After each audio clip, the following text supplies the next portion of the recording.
Welcome to the Pre-Approval Podcast. I am here with Cregger. He is the leader of the mortgage industry for 15 years. He's working at Angel Oak Home Loan Team, has quadrupled in just 3 years. He married his high school sweetheart and has 3 kids, 13, 11, and 6. Welcome to the Pre-Approval Podcast, Mac. I appreciate that, Adam. Thank you for having me today. You're welcome. So the goal of the Pre-Approval Podcast is to become a homeowner when you think it's impossible. We were chatting a little bit before this where we were talking about some of the traditional ways of becoming a homeowner. And we kind of classified them into 3 buckets, or those are the different types that I've been interviewing different guests on here. And that's the conventional conforming loans on one side, on the opposite end being more lease options or contract for deeds, kind of like a private entity.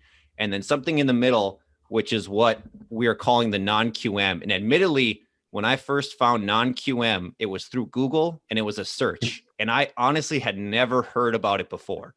So do you mind giving your rendition of how you define what a non-QM loan is for someone who would normally just go into their bank and, whether that's a Bank of America trying to get a loan and someone tells them no. And they say, okay, maybe you should look at non-QM. And if they look at you like how I look at you, and said, like, what in the world is this non-QM? Do you mind giving us a 5th grade definition in your mind? Absolutely. Thank you.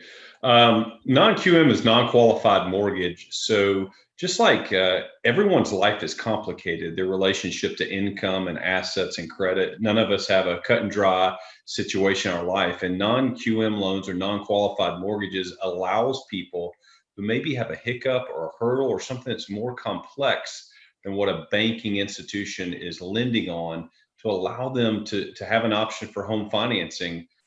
We believe that not everyone's life is cookie cutter in their financial situation.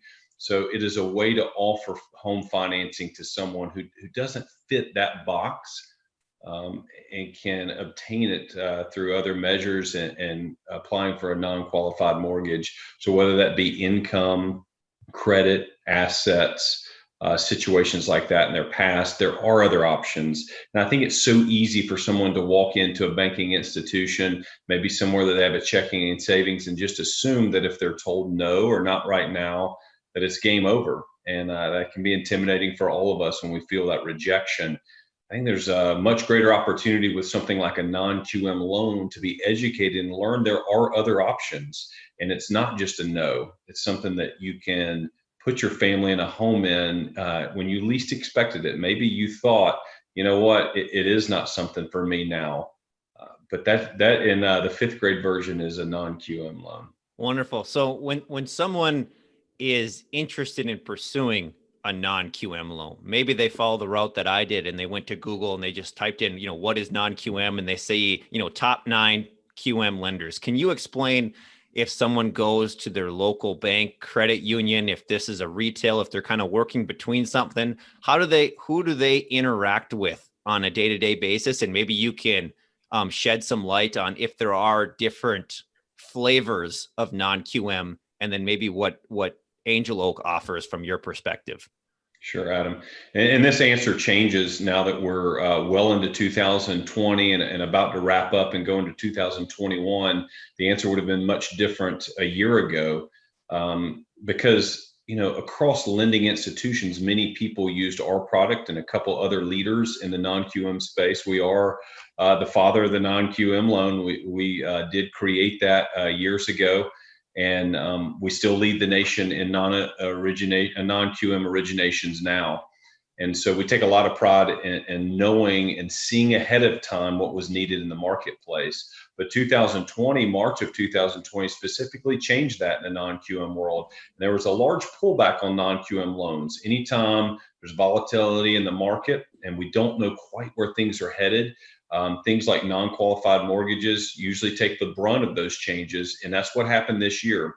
So I think it would be hard to walk into your lending institution, whether it be a bank or a credit union, and actually even be offered a non-QM product.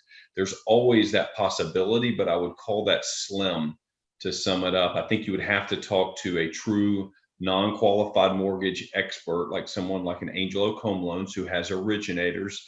So if I may, when you say, so there's a potential that someone can offer non-QM, whether that's in a partnership with Angel Oak or whether that's them doing it individually themselves.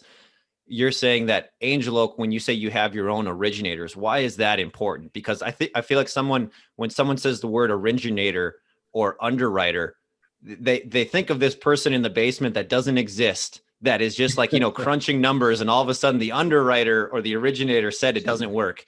And sometimes they either become the scapegoat of a situation, like, sorry, the underwriter said you couldn't get pre-approved, right? On the It's always the qualified, underwriter's fault. right? It's always their fault. So there is just this army of underwriters that are taking the brunt of all this. So can you maybe elaborate on why it's important that of what you do and why the originator on your own staff, and maybe how that's different from and I'm trying not to use words, but between like a normal bank or a broker, or, doing things in-house versus out of house?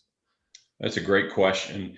I don't think anybody listening to this podcast would make a decision of a couple $100,000 without an expert's advice, because it's the largest transaction of your life. You need an expert. You need a liaison. You need someone to communicate to you and explain to you the entire process, because it's not something you can just do on your own. I would never suggest someone just using an online service for a home loan of a few $100,000. It requires somebody that knows the products. Non-QM loans, non-qualified mortgages, are not common. They're actually rare. They don't make up a large percentage of originations in America. So most people getting a home today are not getting a non-QM loan. So that would stand to say that there's very few experts at what we do. And you would want that expert on your side, one, to walk you through the process so you could understand what's coming next, understand your qualification. If you're not qualified today, what steps do you need to take in the near future to be qualified? And that's what the originator or the liaison would do for you in this case. Also, you would want someone to know how to structure the loan. There's a lot that takes place once that loan is taken in-house and goes in front of that big bad underwriter. It's always their fault, by the way. Let's make sure we get that on record. But you would want an expert liaison to be able to structure that loan the right way, to take your life, all the valuable things of your life, and put them down on paper in a way that explains best for you an opportunity to obtain the loan that you're qualified for. So you're essentially, as the originator, if you're looking for someone that's helping this, I would equate this to you got a bunch of papers, you got a bunch of information, you're sending this, you're saying, okay, you maybe have 90% of this, you need one more document. So the originator is kind of compiling all this and almost making a case or presenting this to be able to take it to the next level. Is that a fair assessment? Yeah, I don't know if I would say making a case as much as the structure. I think you're exactly right. You need to structure the loan the right way. So when you sit So down when you with say your structure, can you elaborate on the structuring of it? How when someone says, yeah, I'm going to structure this loan for you the right way, what as the non-QM customer, when an originator is looking to do that, what does that mean? Well, many people that get a non-QM loan come to us because maybe they've lightened their tax burden. So when you look at a traditional tax return, or they're self-employed, and you think, well, I don't see all the income here, there must be more to the story. And they tell you definitely there is. Here's how I operate my business. No two people in America operate their small business the same. So it takes an expert to be able to understand how you operate currently now in your business. If you're a small business owner, or someone who has non-traditional income, or someone lightening their tax burden, for them to take that information, structure it the right way, and say, okay, it may look on the tax return as though they don't have a lot of income. But actually, when you look a little bit further in their bank statement, you'll see they actually have very substantial income and consistent income. And here's how it comes in, and here's how it goes out, and here's the seasonality of the business. There's so many things as it relates to someone getting qualified for a loan that's outside the box that really needs extra care. Most people that get a conforming loan, it's very cut and dry. There's not a whole lot to talk about with the liaison or the originator. When you're getting something that's outside the box, that's probably because there's many things about your life, or at least a few things, that don't fit in tightly in that box and need further explanation and representation as well. So I'm gonna keep diving through there, but to build a little bit of credibility, Mac, how many loans? I know you mentioned that these are maybe a small percent of overall mortgages that get acquired or, started within a year. It's not the majority of them that are the major conforming, but how many loans or what percent of the larger market? Or then secondly, how many loans have you done? Because this isn't like, hey, we did 5 this year. That's right. This year we'll close over $2 billion in home loans as a company. And, this year we'll see how many non-QM loans. Percentage-wise can be a little bit down this year because we had that little hiccup in March called COVID-19 that broke out. But overall, typically we're about 20 to 23% of our overall mortgages are non-QM loans. So we're doing many non-QM loans every month. No two situations are the same. I've been doing this a long time and I learn something new every day. And I think that stick-to-itiveness is what people would want and respect out of the professionals that we have, that they're willing to take on a situation that on the surface may be unique. And we'll take the time to understand that and originate that. Our top non-qualified or non-QM originators are typically in large cities, places like Atlanta and California and Los Angeles and areas like that. And they're originating millions of dollars worth of home loans every month, not just every year, but every month. So that accumulates into them being able to be considered experts and seasoned. We do have seasoned loan officer. Average age of a loan officer in America is 56, ironically enough. So we're waiting on the next generation to step up and step in. But that does show you that it is a seasoned mortgage originator that's taking on these loan applications. And it would need to be as complex as these loans are. Understood. And the reason I wanted to bring that up is I think a lot of people might be scared of this, saying like, oh, there's maybe only a handful of these and I can never find the company and I don't know who to trust because it's not like where you get a bunch of maybe Google reviews and maybe you guys are doing something really well where you're like, okay, this is national news and everybody kind of gets so familiar with it that you're kind of picking between options. In my experience, this is just so new and the awareness and education is hard to come by because you can throw around a lot of terms like underwriter, originator, or, mortgage loan officer and different locations that people kind of just go, well, I don't know where to start. And so what we were trying to break down a little bit is specifically for this podcast, everyone's tried to go to the bank and the banks told them no. So we already know we're already into this, 20, percent plus of individuals, because if they could have got a bank loan, maybe they would have already, or that's maybe where we're encouraging them. If they want the lowest interest rates, if they want to work with someone local, okay, that's fantastic. This is not who the podcast is for. We already know that somebody's been denied. And so maybe before we go back into the origination piece and kind of the next steps, who are the most common individuals that are finding you that you guys are helping? I think it's exactly who you just mentioned, people that have been denied for traditional financing, maybe people that feel challenged and thinking a home loan's not for them right now. Typically, a non-qualified mortgage, non-QM loan works best for two types of people: self-employed borrowers, people who own their own business. And we know small business in America is what is the fabric of what we're all doing and how we have such a strong economy, even through this pandemic. So small business owners is one. And then two, people that need a Band-Aid, people that have a hiccup, whether it be credit related, income related, a life situation or circumstance, but someone that needs to obtain financing for a 2 to 4 or 5 year period of time in order to get themselves and their family, the people that they're trying to protect, into a home. Those are typically the people we meet. And I agree with what you said about being intimidating. Whenever you're rejected or told no, it's typically someone in a bank in a suit, and you're thinking, they're using terms I don't understand, and I don't know where to go from here. That's why it's so important for you to know you do have an outlet and people like Angel Oak Home Loans in order to get a non-QM loan so that you don't give up. Education is key. We live in a time where information is at your fingertips. On our phone is more information than we could have gathered for decades upon decades years ago. But that doesn't mean that we have the wisdom to be able to determine, well, what information is valuable and what is not.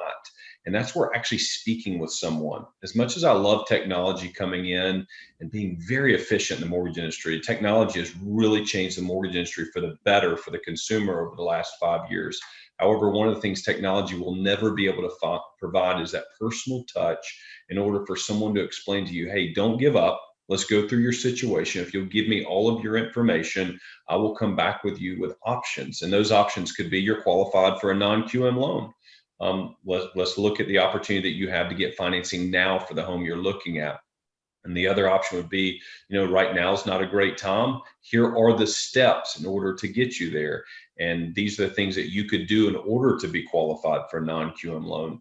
Those conversations are valuable. Those conversations can't be had with just technology on the other end. It really needs to be someone to explain to you the intricacies that deal with how do you improve your credit score? How long do I have to wait before I get over this hiccup that I had in my life that I can't go back and redo? So let's not go back and hash out all those things that you did that maybe weren't perfect. Let's set you up for an opportunity to do what you want to do, which is get financing for a home. What would you tell to individuals that were told no by the bank, and when somebody brings up non-QM and they look at it and they go, you know what, I just don't want to hear no again? What maybe advice, or maybe managing some expectations on the amount of effort it would take to either become qualified or not qualified? Like, is this a 5-minute thing, or is it truly what some homeowners say, like, I don't want to send, the 1,000 pages that they need and my tax statements and fill out all this paperwork because I'm just going to get denied again? Maybe you can help maybe advocate some of those fears, and then to talk to the, hey, in a maybe a few processes we can get you some answers, and this isn't going to be a dredgerish process. It's not a 5-minute qualification. I wish that were the case, and I think that would be the answer everybody would want to hear on the podcast right now. I do think the fear of a second rejection is real, but also know everyone listening to this podcast wants to provide a safe place for their family, for the people that they're responsible for taking care of in this world.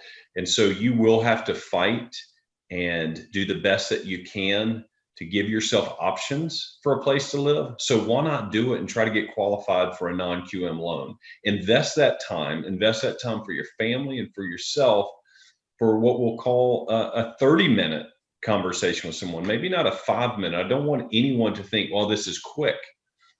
Usually nothing worthwhile is going to happen quick. So it will take a little bit of time, but it is worth it. And I can promise you, if you talk to someone from Angel Oak Home Loans who is a mortgage professional, it's going to be worth the time that you invested. Because even if you want to say, well, I feel rejected because I did not get qualified for the non-QM loan, I think that rejection will look a lot different when someone gives you the options on how to be qualified in the future. That's we all huge. need goals.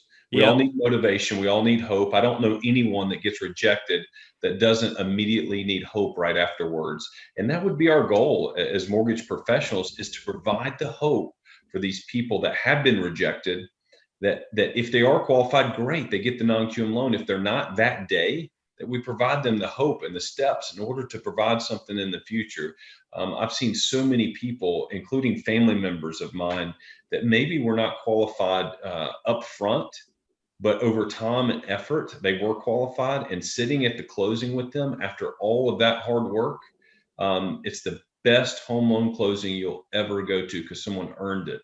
And their family's gonna appreciate the time and effort they put in, whether it be an extra 30 minutes or an hour. It's gonna be worth it. And there's the education piece too.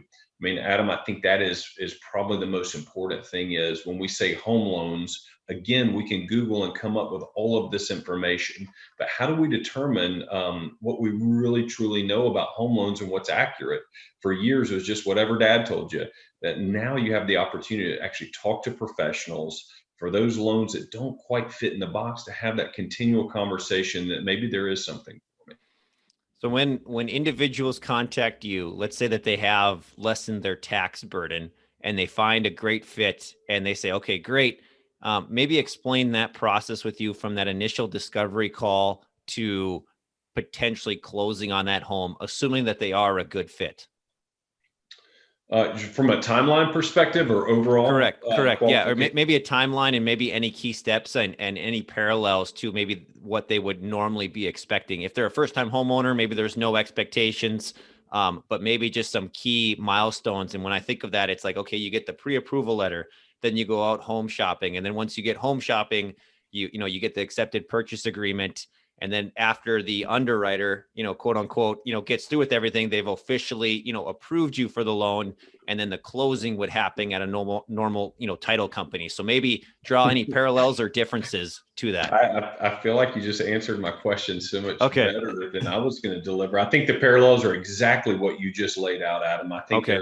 it would feel very similar, if almost not identical, step by step on how they'd be qualified for a regular conforming conventional, whether it be Fannie Mae, Freddie Mac, or Ginnie, just a conforming loan, an inside the box loan. The parallels would be almost identical. I don't even know that a consumer would feel a lot different. I Sure. do feel like it would be things like all schedules of a tax return, things of that nature. So just like you preparing your paperwork for a conforming loan, you would have that same paperwork for a non-qualified mortgage.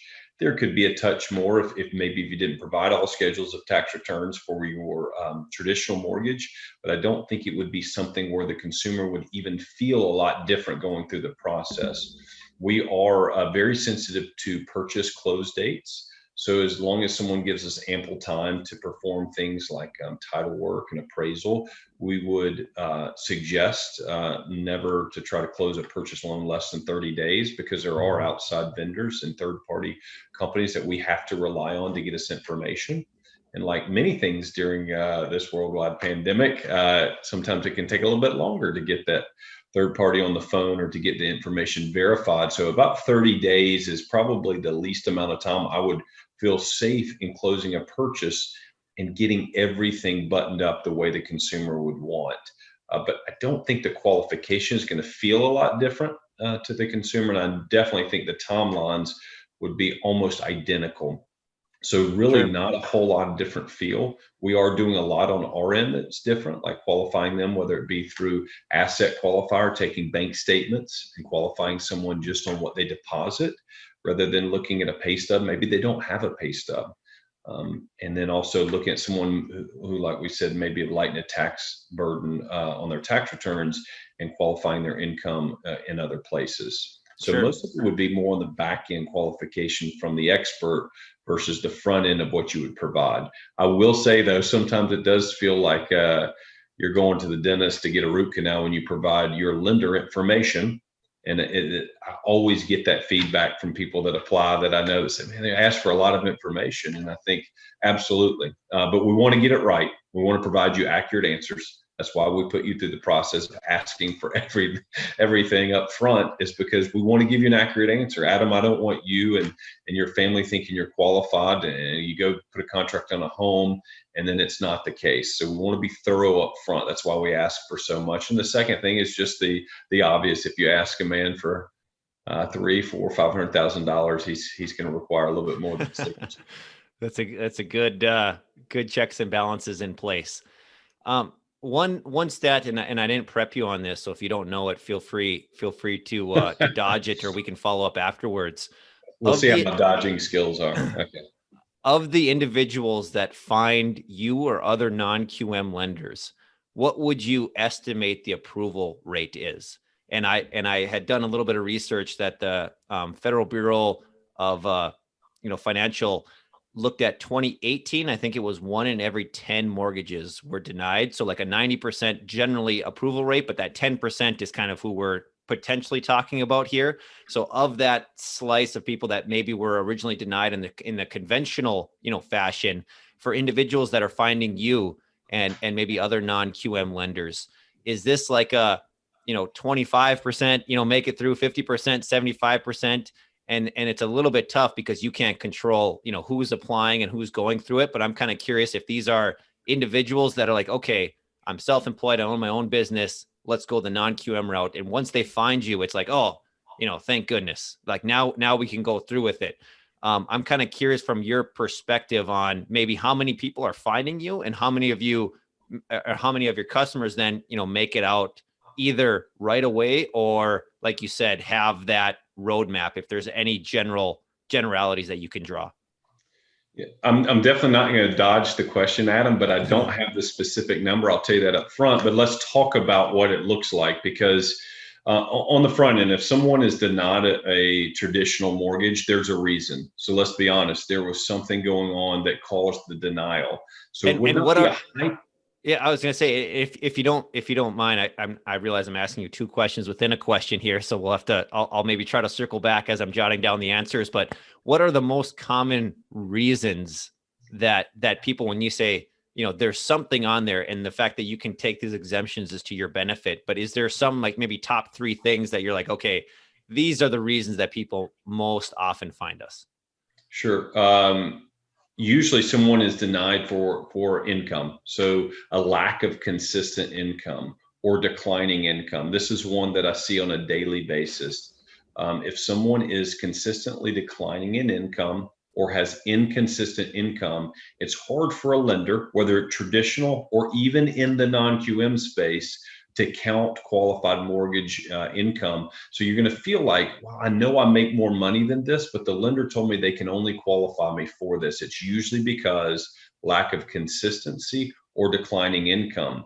Specifically with COVID, you have many industries that were negatively affected and impacted in major ways. So there were certain industries that have been put through a little more scrutiny than others.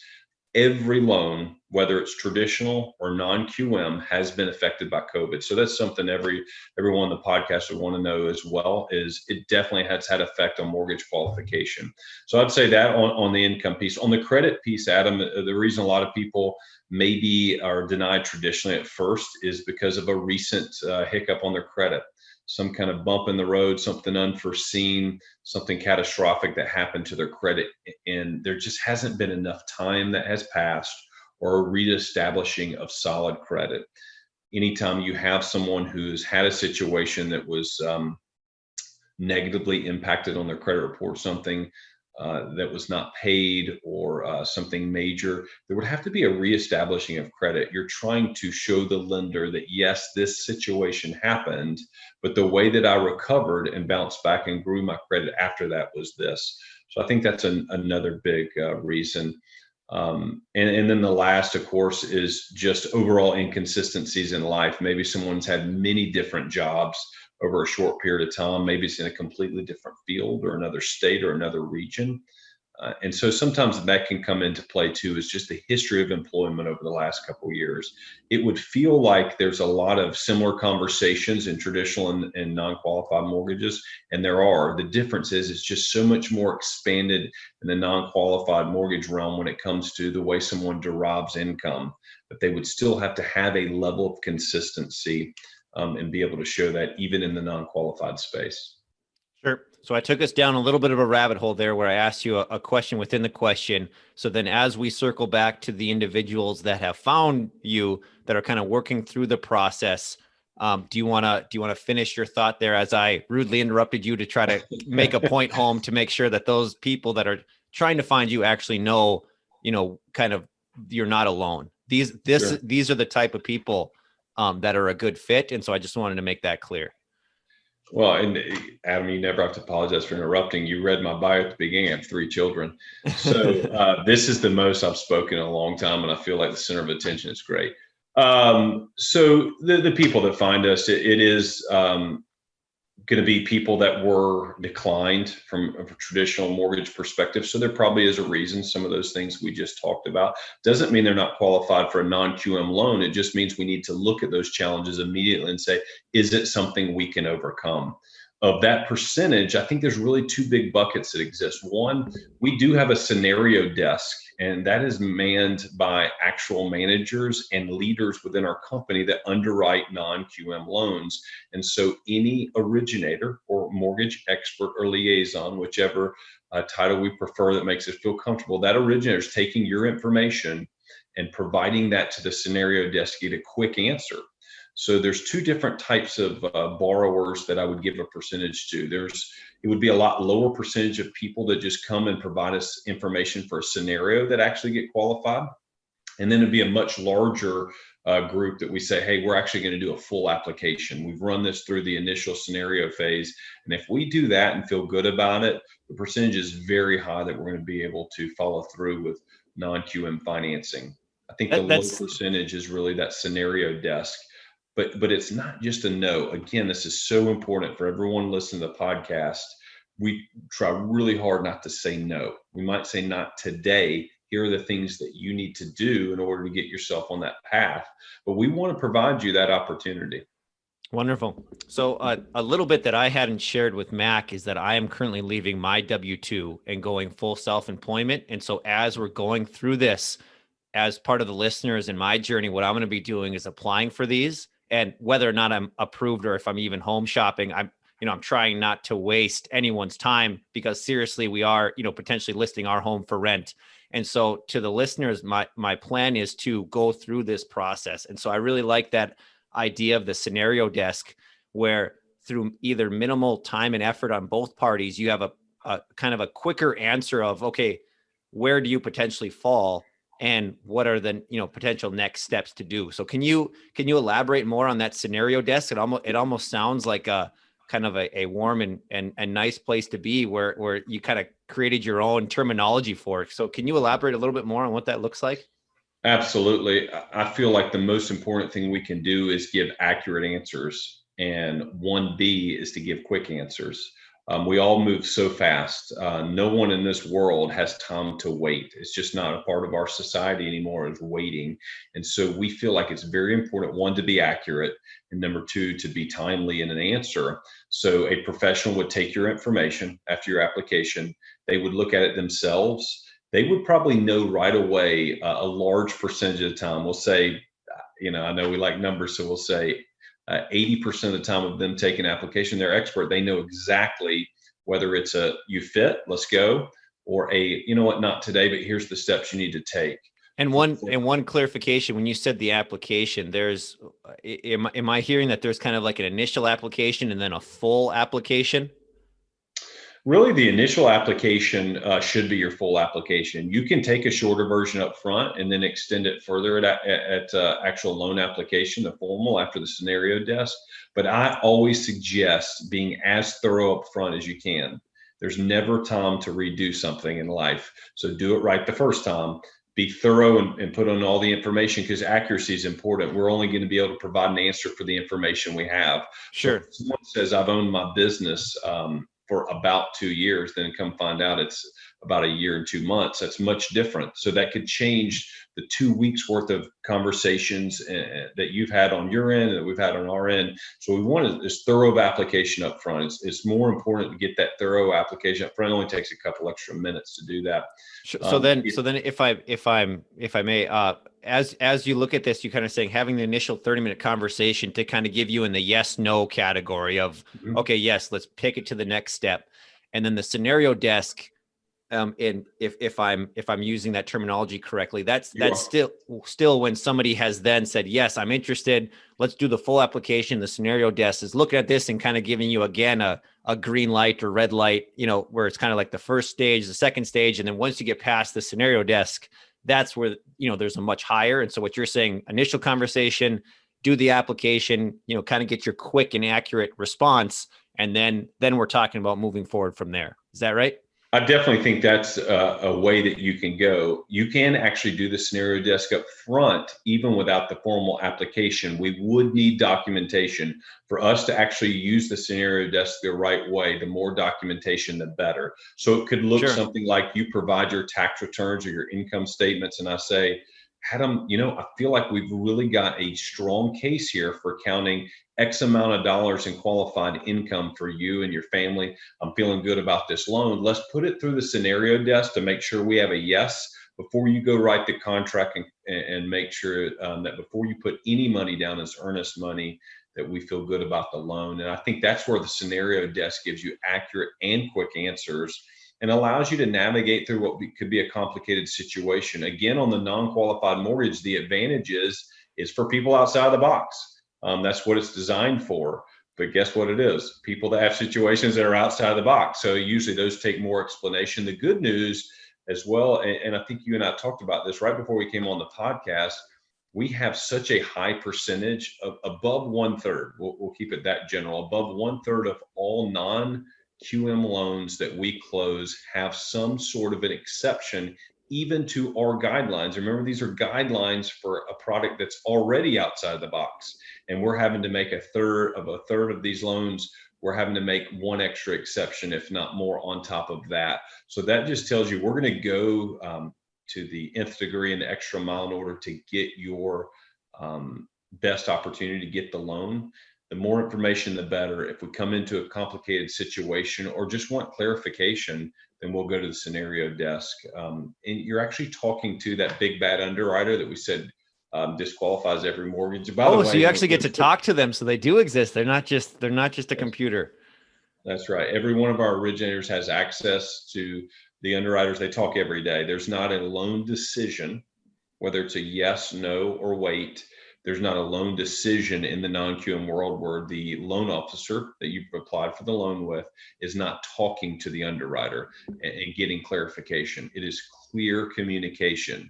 No matter what the outcome of the application is, you're going to be communicated to clearly by Angel Oak Home Loans and by your mortgage expert. And we owe you that. You applied for a loan. It can be very intimidating, like we said.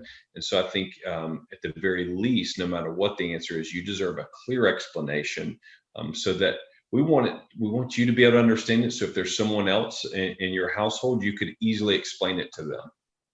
Wonderful. So as we potentially get to maybe the last quarter here of the podcast, what I would like to do is two things. Go through what we are coining the ultimate rate sheet, where we are trying to, in one sheet, spell out the three columns of QM, non-QM, and maybe hybrid lease option. And what we're going to do is try to come up with a low, high, and average number for interest rate, down payment, fees, credit score, income requirements, debt to income ratio, and service area. Now that is impossible. We'll just start with that, right? So there's no way that we could timestamp this, 2020 or December 2020, and in 3 months, it might all be different. But to potentially give individuals a qualitative view of maybe where the ranges are for individuals, I feel like that's kind of the process. If they go, okay, I'm interested in doing this. I don't want to rent. I really want a home. So now it's just a matter of, maybe can I financially afford it, and what certain criteria are we looking for? So if I'm starting off in these areas and realizing that we may not get specific answers here because every lender and every situation, could potentially be different, and even the time of the year is going to change.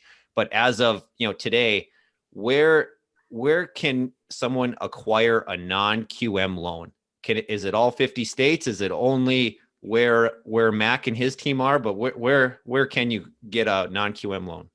It's not all 50 states. It's where we're licensed. AngelOakHomeLoans.com is where someone would apply. And it's also a list of the states that we are licensed in order for us to provide non-QM loans. It's the exact number. It's over 35. It might be 36, 37 right now. It kind of changes as we've grown the last 3 years.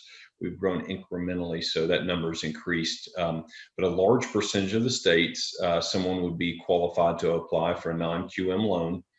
And any specific areas that are maybe your most prominent that you want to highlight here, as far as states that you've maybe set up your headquarters, or that you're really servicing, realizing that none is more important than the others, but anything specific on if you're around the the water, or if you're avoiding the Midwest, or if it's just a specific licensing requirement thing that it's just a matter of time before you kind of branch out. Sure. Our largest market is Atlanta, Georgia. That is home base for us. And so that would make sense that that's where our roots are, and that's where we've grown the longest period of time to have these experts growing a healthy book of business. So that is our largest market. Florida and California and Texas are our most emerging markets when it comes to non-qualified mortgages. And it's pretty simple. Large cities, water, like you mentioned, usually places where you're going to see higher price points, you're going to see non-traditional credit or non-traditional income, like business owners. Those are your emerging markets in the United States for non-qualified mortgages, typically. Now, we do see them all across the board. So they are applications that can be received anywhere that we're licensed, but typically your larger cities with your higher price points and non-traditional sources of income. Sure.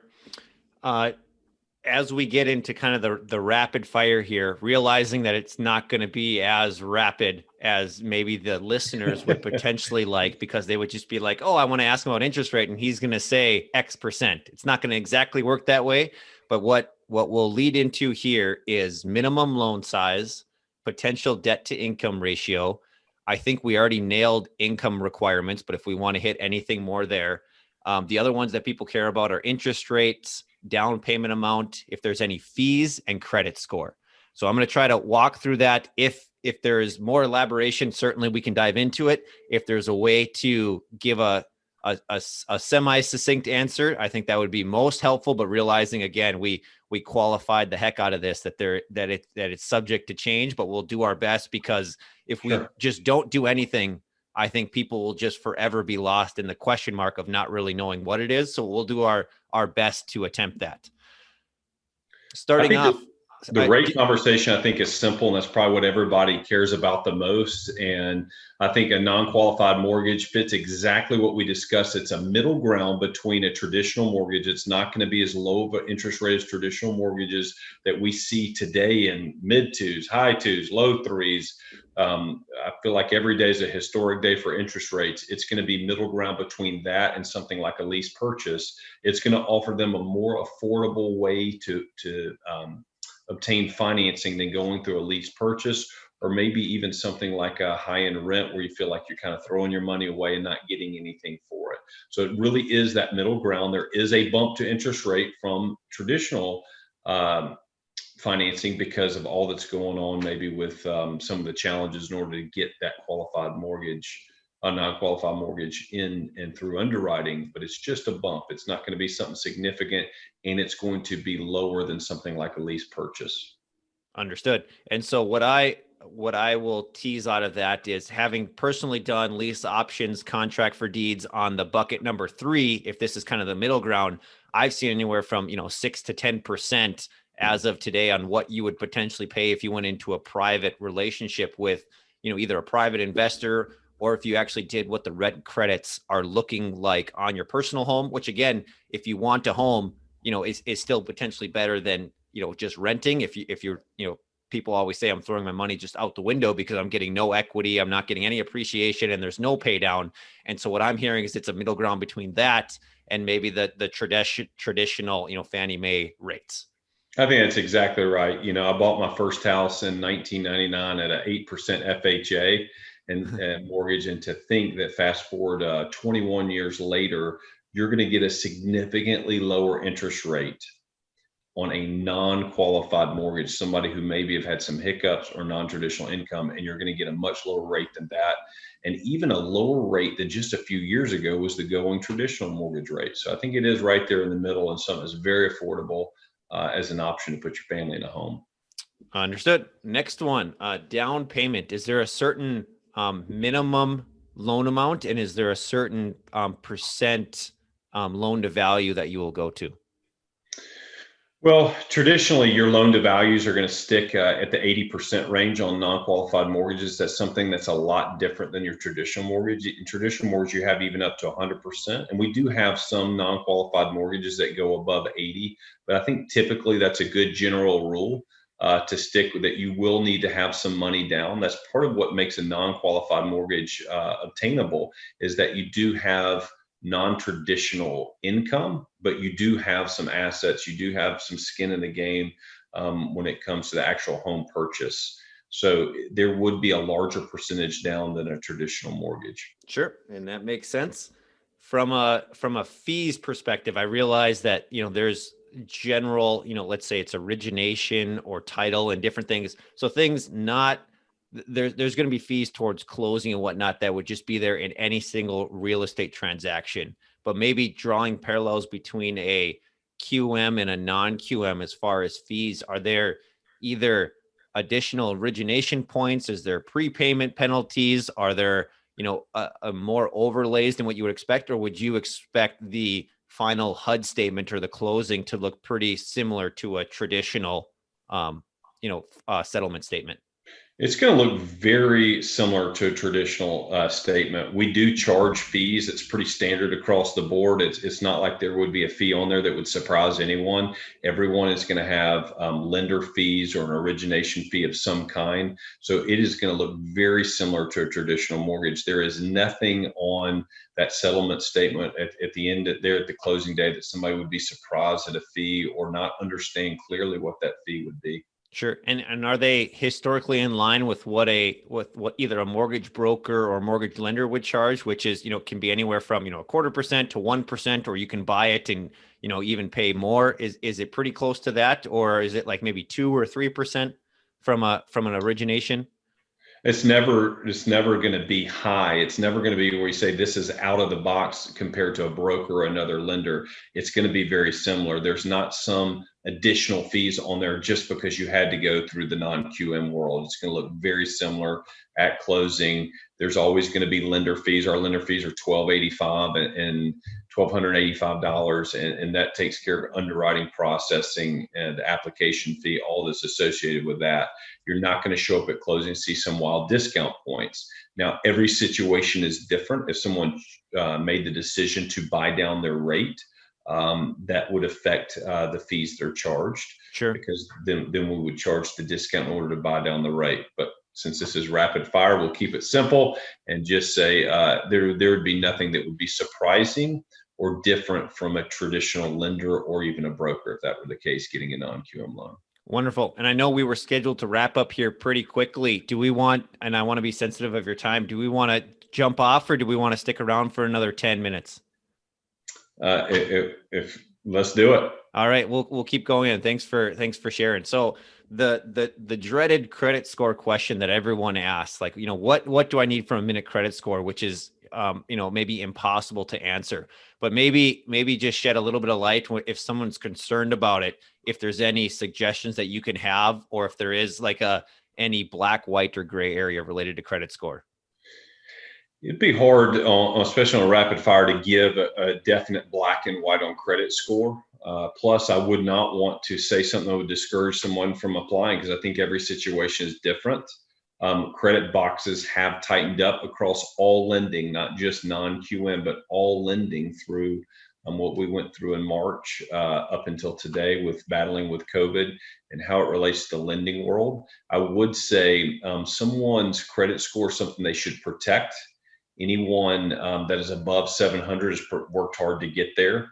But I would not want to rule out anyone because that's the thing about an expert as a lender.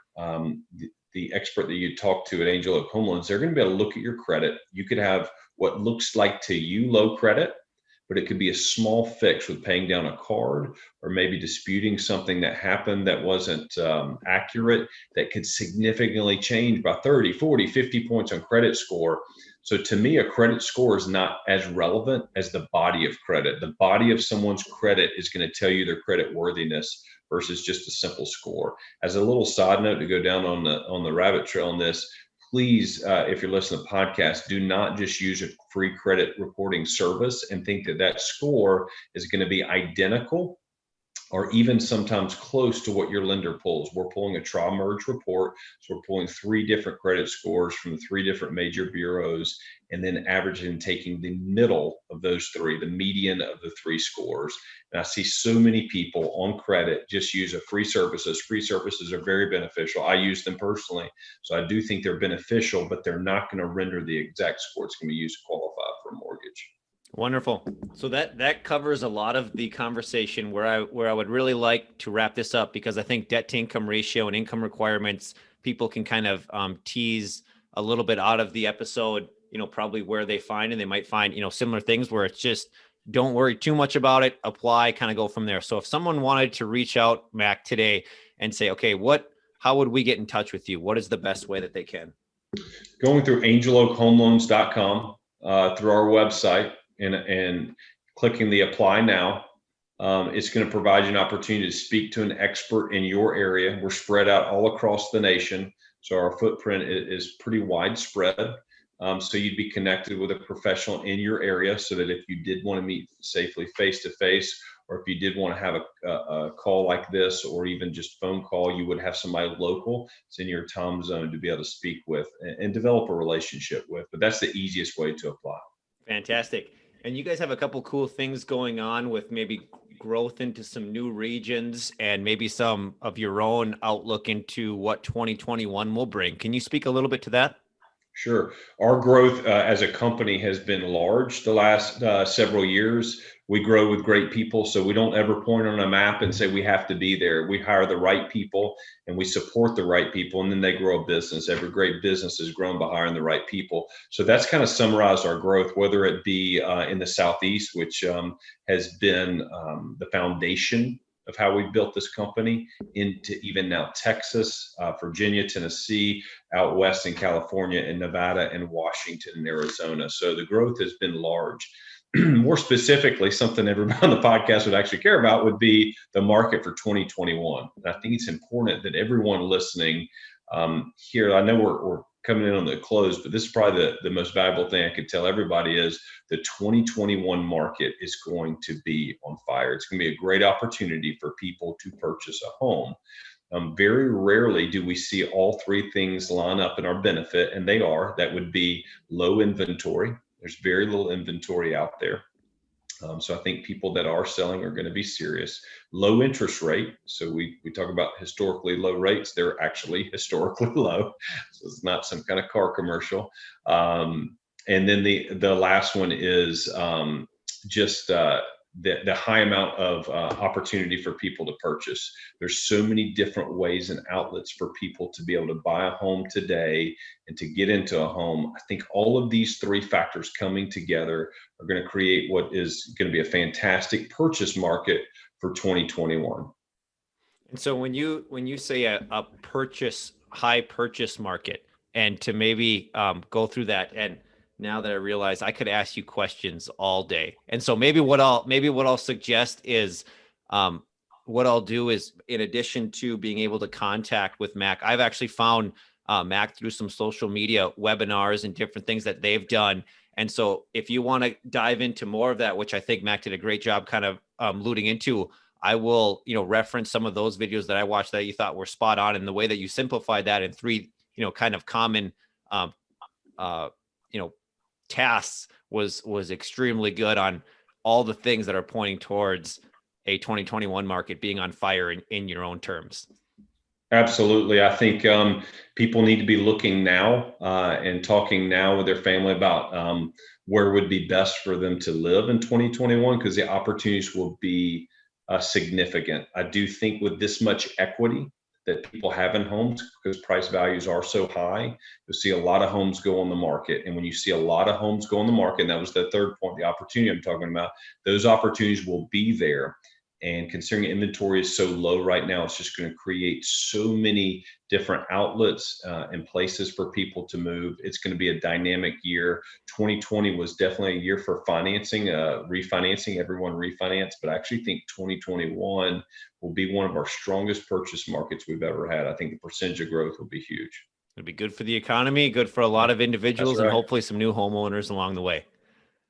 Wonderful. Absolutely. Well, thank you again, Mac, for taking the time to jump with us on the pre-approval podcast. If you want to get in touch with Mac and anyone here, feel free to reach out. We'll have some notes in the show notes. With that, thank you again, and hope everyone is having a good day. Thank you, Adam.